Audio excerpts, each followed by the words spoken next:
23 years old, I was talking real English 4 or 5 months later. The second lesson is not to expect yourself to understand everything. It's not about finding the best method, but finding what you actually... Hey guys, it's George. I'm not a native English speaker, but one question I get all the time is, George, how did you get your American accent? And the truth is, it wasn't easy. I didn't have any tutors, I didn't have money, and when I started, I honestly couldn't speak English at all. But step by step, I built my accent, my fluency, and eventually my career as an English teacher. And today I want to share my whole story with you guys, how I went from a small Russian town with basically no English to speaking fluently with an American accent. Let's get started. Originally, I am from Russia, from a really small town in Nizhny Novgorod region. The English education there wasn't great. We were never really taught to actually speak English. We just had to memorize words and grammar rules. So, you know how it works in schools. We had to learn 10 words and tell them next class. That's all we really did. And of course, I didn't learn a thing, which is not a surprise for me now. But later, when I turned 16, something shifted in my mindset. I started dreaming bigger.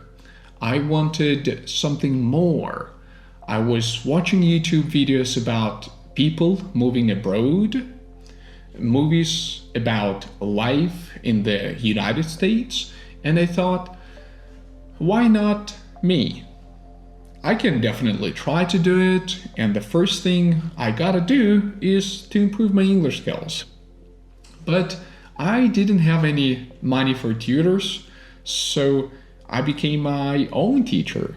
I downloaded Duolingo to learn the basics. I remember I was never trying to, remember or memorize every single rule. Just repeated them many times over and over again.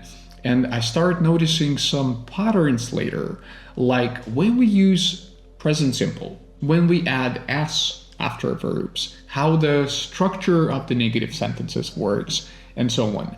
Which means I was never really tracking my progress more than just simply repeating the rules and focusing on the go rather than on the result. After school, I didn't plan to study linguistics. I still couldn't really speak English. So I went to Moscow Nuclear University to get an electrical engineering degree because my parents suggested me to do so.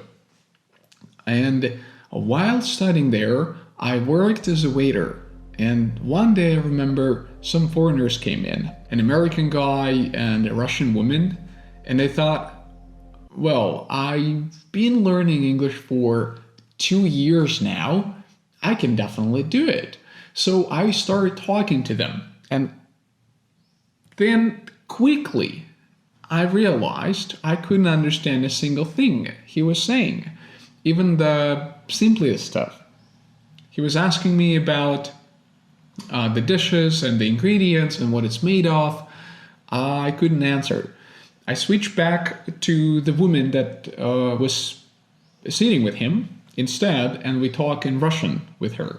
And that is how I understood that I wasn't ready yet, and there was still a very long way to go for me. But after university, I served in the army, in Russian army. Then I got a job selling honey, which was a fun thing to do, fun business that kind of made me forget about my goals and my dreams of moving abroad and learning English. And I stopped learning English for a while. But when I turned 23, I changed the job and started thinking seriously of actually trying to get a job abroad. And I want you to understand something very important. At that point, I still didn't speak English. Many people think it's too late or too hard, or they're just not talented enough to start learning a new language. And I don't think so. I think it's never too late. And from my experience, that's just not true as well. But you have to change mindset that you might still have about learning and the progress you get. Because learning a language is like going to the gym. Some days you lift heavy, some days you lift low. Sometimes you feel sick, tired, or just off. Progress is never exponential, it's a wave. So just get used to that. You'll be fine. That's normal. What happened next? Within the first week of job hunting, I found a posting for an American cruise company. A huge ship, a new environment. That sounded amazing for me. Then I saw the requirements: fluent English, experience, recommendations, Siemens book, visa. Oh my God, so many documents. Felt impossible for me. But a week later, I went back and thought, let's just do the first step. That's my approach, actually. Solve today's problem. I sent my resume. I wasn't expecting to get the job. Just wanted to have a pre-interview. A few days later, I got it. I got a call for the first time. At 23 years old, I was talking real English. I had a real conversation in English with a native speaker. And I froze. My mind went blank. I couldn't understand the question and hung up the call. Later, I texted that I had a serious internet issue and I would call back later in a week or so. And that moment showed me again I wasn't ready. But instead of giving up, I doubled down. 2 weeks of crazy study. When I called back, I felt good, nervous, but I was in a process. Not overthinking, just trying to do what I had to do. The pre-interview was short, less than 5 minutes. I remember I passed, not perfect, but better. I knew I wasn't ready for the real interview, so I scheduled it 4 or 5 months later. And then 2 weeks before that first pre-interview, I didn't really speak English at all. Now I was committing to half a year of serious daily study. And here's what I learned. It's not about finding the best method, but finding what you actually enjoy in learning. Reading boring books, you'll quit it. Listening to boring podcasts, you'll hate it. The method has to fit your motivation and your personality. I mixed things up, grammar exercises in the morning, an English application for vocabulary, podcasts on the way to work, same episodes again and again, over and over again on the way back home, sometimes the whole week long, until I could finally understand what I was actually listening. In the afternoons, I was doing language exchange apps. Audio messages, I'd listen myself. I'd listen to my own self, realize I sounded terrible, and I would just re-record it again. At night, I'd read and listen to audiobooks at the same time. Californication made me fall in love with the American accent, and I watched everything in English and rewatched grammar lessons on YouTube about English by native teachers. And the very important lesson I learned is that you gotta find what you like doing and do it in English. The second lesson is not to expect yourself to understand everything you hear or you listen when you're learning a new language.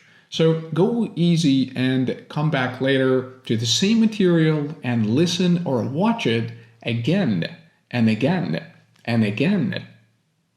Same with this video. For example, if it is too hard for you to understand 100% of what I'm saying here, come back later. It's not a problem. Come back tomorrow and listen to it again.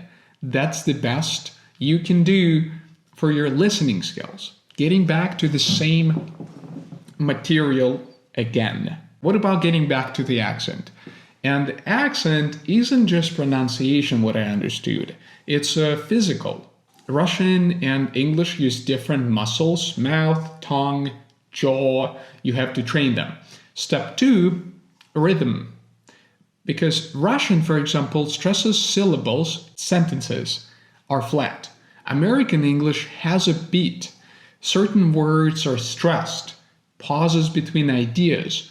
My English lacked this music at that time. And that's what happens with most Russian learners. We start speaking English with no emotions whatsoever, like, hello, my friend. Today is good day. Do you want to go to watch movie? It sounds different. And it's actually very hard for me now to imitate all that Russian accent. But you get the point. When speaking English, we have to listen to what makes English different from our own native language. What rules and what sounds differs them. Study them and apply. In English, there's a lot of music going on. We stress the individual words in the sentence. Pronounce some words shorter. Some we pronounce longer. The intonation changes as well. And what I recommend first is simply to listen as much as you can in your target language to make the brain adapt to the rhythm first and then start to copy that rhythm. And what I recommend is simply to listen as much as you can in your target language to make the brain adapt to that rhythm first and then start copy that rhythm. After 6 months, by the way, of preparing for a real online interview, I actually got a job. And the same guy who froze before was now hired. That fear, the doubt, not real. I had built my accent, fluency, and confidence myself. And maybe you think you're not good enough now. So screw that mindset. Go to the mirror, look at yourself and say, I love you, you're great, look at what you've achieved, nothing and nobody can stop me. I suggest you to do that before every study session. Then scream, whatever, feel good first and only then start learning. 3 or 4 months later, I got on the ship. Different accents everywhere, completely new environment. People say, that's where you got your accent. Trust me, no. My English wasn't perfect. I was not perfect. For example, when people were saying, you've got a really good English.